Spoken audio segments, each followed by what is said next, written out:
চলেন শুরু করি আজকে সুন্দরবন ভ্রমণ গল্প।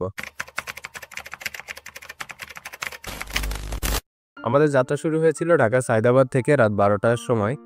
যাত্রা শুরুর কিছুক্ষণ পরেই শুরু হয়ে যায় গান আর নাচ।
আমাদের বাস চলছে ঘন কুয়াশার মধ্যে, খুবই সাবধানে।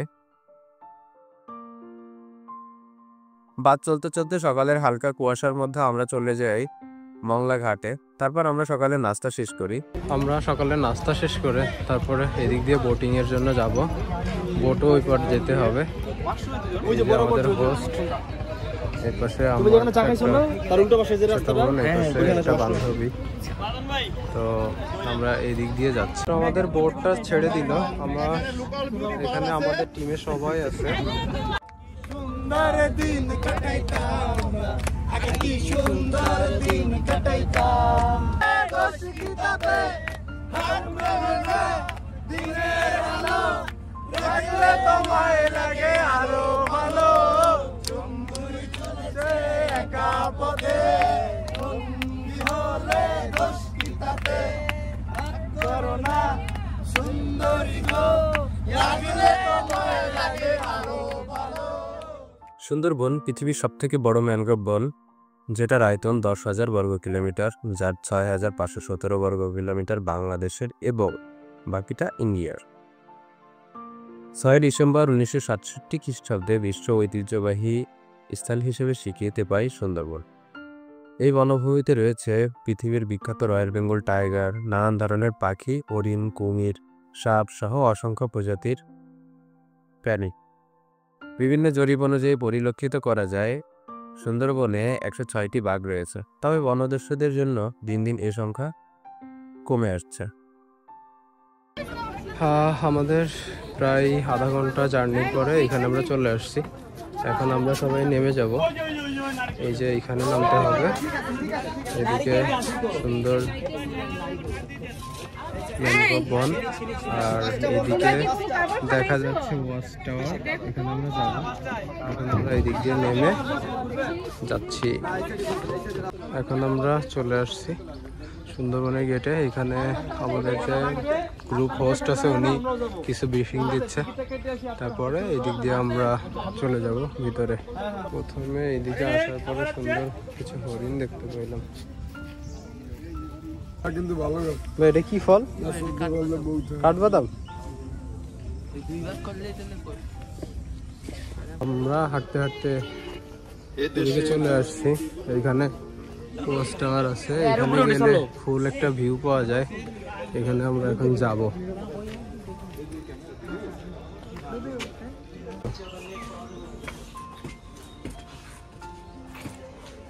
আমরা এখন ওয়াচ টাওয়ার শেষ করে এদিকে দিয়ে যাচ্ছি।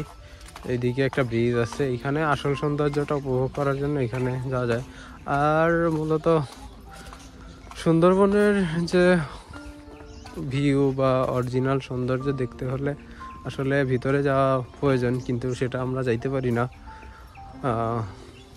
এখন আমরা এদিক দিয়ে যাচ্ছি। এই যে একজন সুন্দরীর সাথে আমাদের পরিচয় বাসেই, তার সাথে বারবার দেখা হচ্ছে।